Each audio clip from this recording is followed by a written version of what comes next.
Hey guys, how you doing? Ray here again. If you'd like to subscribe, it's Nitro Kyosho.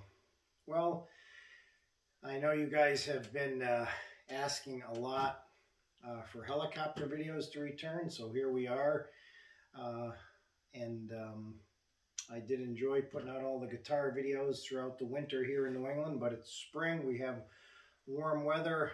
We did some flights the other day, and so I was thinking about doing a video here for you guys, and you know, I get a lot of guys telling me that, oh Ray, I like your videos, but you know, I haven't touched a helicopter in years, and you know, it's tough because I don't know how many people still want these videos. I don't know how many people are still in the hobby, so I try to do these, continue to do them for either the subscribers that are still there in this hobby or new people coming in to the hobby to help them out. And, you know, I'll continue to do them until I just pretty much see there's no interest left in the channel for people to come and to get any information. You know, until then I'll continue to try to help you guys and advise you guys and keep you flying safe and doing great in the hobby, you know. So I hope everybody's healthy out there and everything, and let's get started. So we're getting into the flying season, so basically it's time to do some maintenance to these guys and pretty much go through them, make sure re-Loctite things. Loctite doesn't last forever.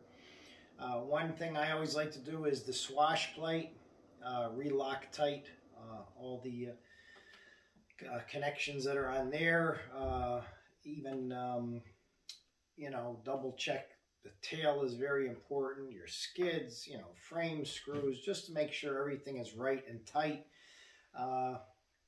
As far as maintenance, on this is a torque tube model, and I brought out a belt run model so we could kind of have the different variations back and forth. This one, greasing the main bearing hub in there, same with that one on that machine is going to be the same. Depending how many flights, a lot of the fly barless units now have counters on them, so you don't have to do like I used to do with a pen and a paper and record how many flights you have. You can actually go into the icons, or I don't know if the Mikados must probably have it too, and it tells you how many flights you've logged. So for me, I like to do stuff at about 200 flights. With the Goblin over there, it could be premature, it might not be, but to have for the, it doesn't break the bank to change this stuff, you know, a few belts and some bearings, and it keeps you peace of mind that it'll keep flying right and you don't have nothing go wrong for the most part.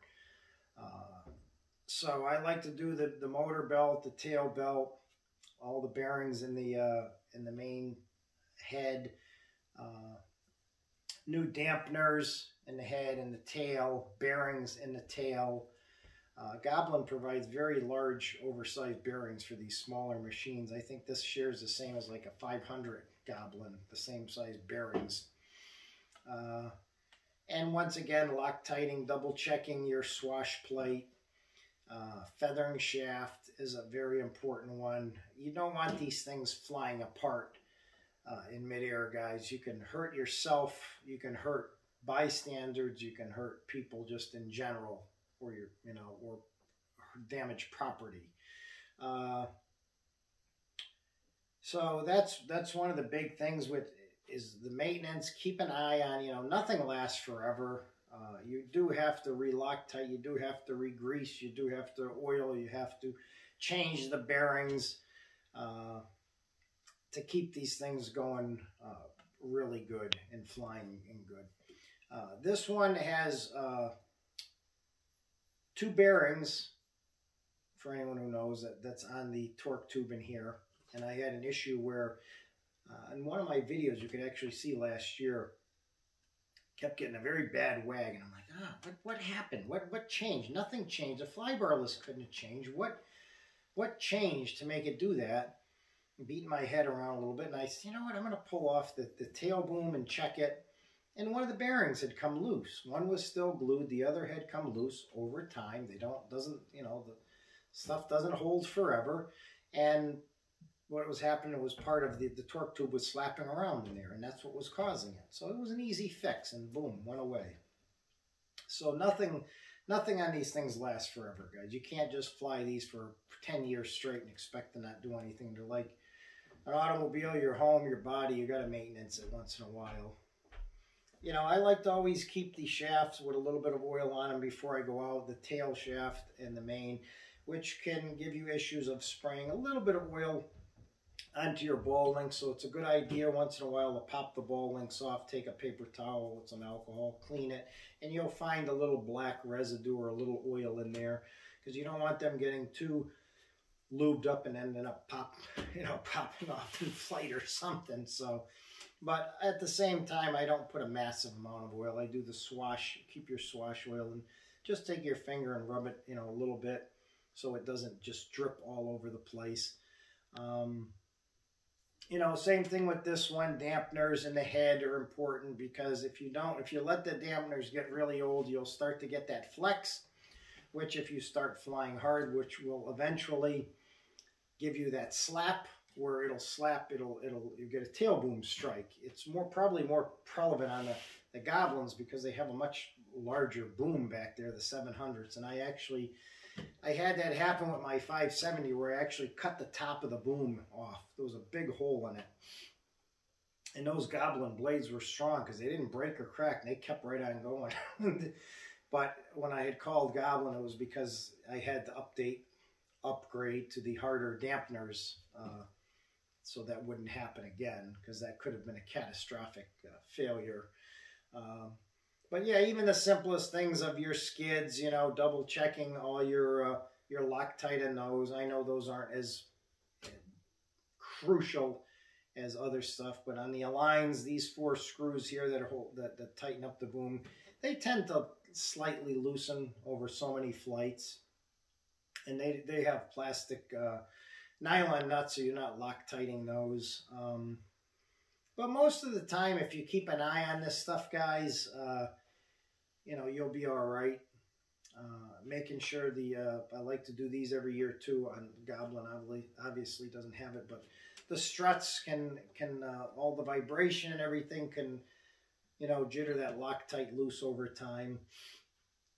Whenever I'm Loctiting anything, I'll take like alcohol or simple green or any kind of degreaser. Make sure you clean it with a wire brush.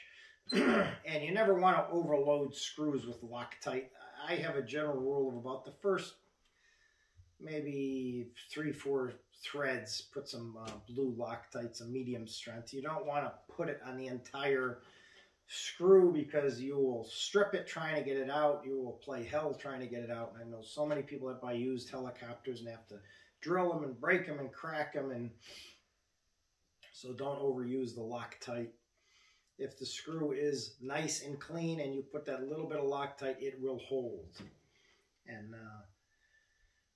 so yeah, torque tubes, belts, you don't want belts breaking.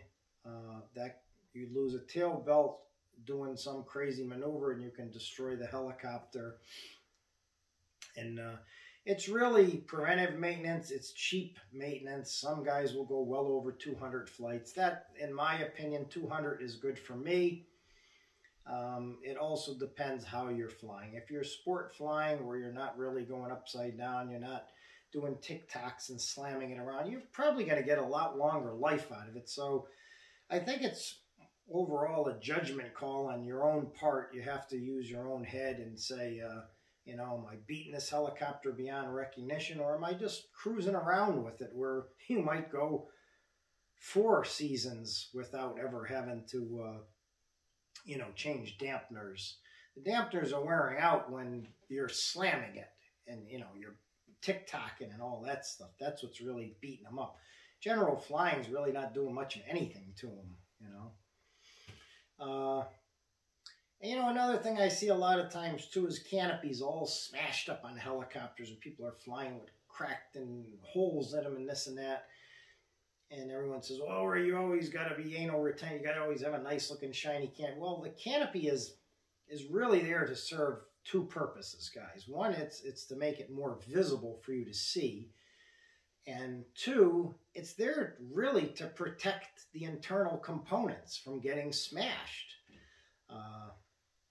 Your speed control and keeping your battery in there. And I'd rather smash an $80 canopy and lose it than smash it and have my speed control smashed and the wires ripped apart and the frame busted in the front, or, you know, whatever have you. So really, maintenance of having a nice canopy on there that is solid, not filled with cracks and holes, is another thing to be aware of, because it isn't there just for its good looks. It's there for visibility, and it's there to protect the internal components.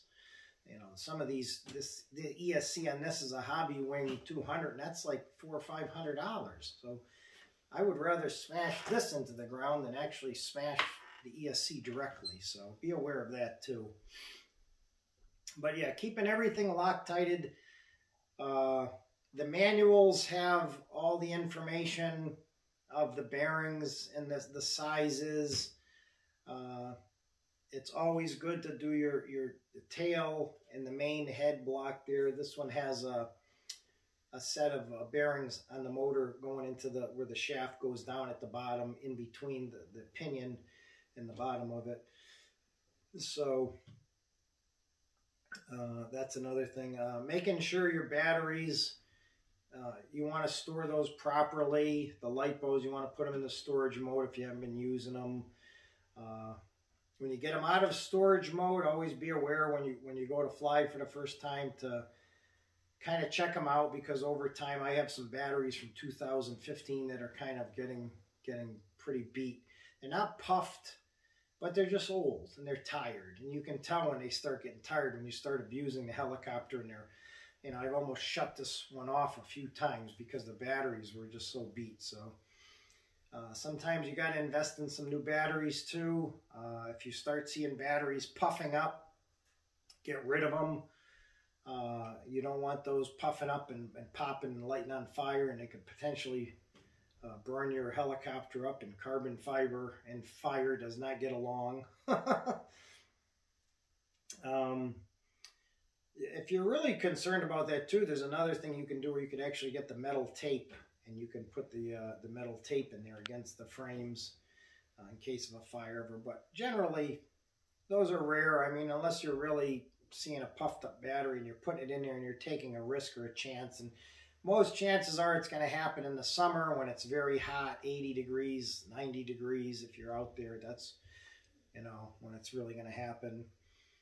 It doesn't hurt to pull your motor out and just kind of give a gentle tug on your connectors on the ESC and the motor. I don't mean ripping at them, but just gentle, just to make sure that they haven't become compromised or desoldered. Sometimes they're running these things hot, Arizona, California, Florida, and, you know, over time you can get them really hot, and you can sometimes desolder them, have connectors come apart. Double check your battery connectors. If you're getting any that are really tight to go in and out, maybe it's time to change them. That's more maintenance on that end, making sure your controller is still working good, the battery and that is all charged up before you go out there. So those are just some basic general tips to keep you safe and keep you from having incidences. You know, when people are getting into this hobby, one of the biggest deterrents is when you start crashing. Because when you start crashing, it gets down on you, you get depressed, you get down and out about it, and then it hurts your wallet pretty badly. So another good thing is a simulator. Having simulators if you're getting into the hobby too, or like us where we can't really fly too much during the winter, the simulator is your next best choice to get on there. I used to use the Phoenix for over 10 years. Now I use the one called the Next RC. I think I got it Healy Direct. Probably get it anywhere. And that one's got all the helicopters and the models and flies really nice. So that's another factor of having a simulator. And pretty much making sure your servo horns, you can always double check the Loctite and servo horns. Inspecting the ball links. Ball links should be changed at that interval too. When you're changing everything else, because they get loose, they wear out, and they can break or pop off. I mean, they're made of plastic, so that's another factor. And making sure your elevator guide isn't all worn out and beat where it's slopping around in there. Making sure you double check your servos also. Make sure they haven't come loose. They can loosen up. Everything can loosen up, guys, with vibration, especially on the gassers and the nitros where things are really vibrating a lot all the time. You got to be aware of that. So servos is another big thing. Make sure they're working properly. Put it on the table and move the stick slowly. Make sure you don't hear no grinding. Move them when you shut it off by hand. Make sure that they're moving smoothly back and forth. You don't hear any weird, odd sounds in there. No buzzings or weird grinding sounds, anything. As far as motors, with the Scorpion motors, they're one of the few companies that tell you you can actually oil the bearings. So I'll usually oil the bearings in this after maybe 6 flights with the black oil that Scorpion makes. The Align motors and a lot of the other brands say don't do that. You're going to put oil in with the grease. You're going to make it milky and you're going to ruin it. So that's up to you. I think after so many flights, it's probably okay to put oil in them if you can access them, because the grease isn't going to last forever. And then the oil would take over. So I wouldn't do it right away when they're new, but maybe after a couple hundred flights, you know. Yeah, just basically going through these, even the tail fin back there, making sure the whole tail case is tight. The goblins can loosen up back here, and then you can have them move a little bit, and the belt will get loose, and that'll cause you to lose the tail. You know, swash plates don't last forever either. They have the big bearing in there. If you start spinning it, and you notice that it's making some weird sounds, or it's not spinning as much as it used to after you spun it, could be time for a new swash plate too. And generally, if you don't, I mean, even the main shaft you should change after 200 flights too, even in my opinion, depending how you're flying. Once again, that's a judgment call, because my friend said that flies very hard. He says the shafts can become stressed and they can break over time. He said he had the head come flying off his, and the body went one place and the head went another. So if you're flying sport flying, not so much. If you're tick-tocking and beating the heck out of it, yes, definitely change your shaft. Wouldn't hurt to even your feathering shaft too takes a lot of abuse. The gears on this one should be changed too. The torque tube gears and everything. Make sure they're not too sloppy. Make sure the teeth aren't chipped. Make sure there's no, if you see a lot of dust in there, it means they're wearing out too. Make sure your rudder rod is, the connections, you know, you can change the links on those too. You know, double check your rudder, make sure that screw is re-Loctited and nice and tight. You can go through your main blades and your tail blades and feel them.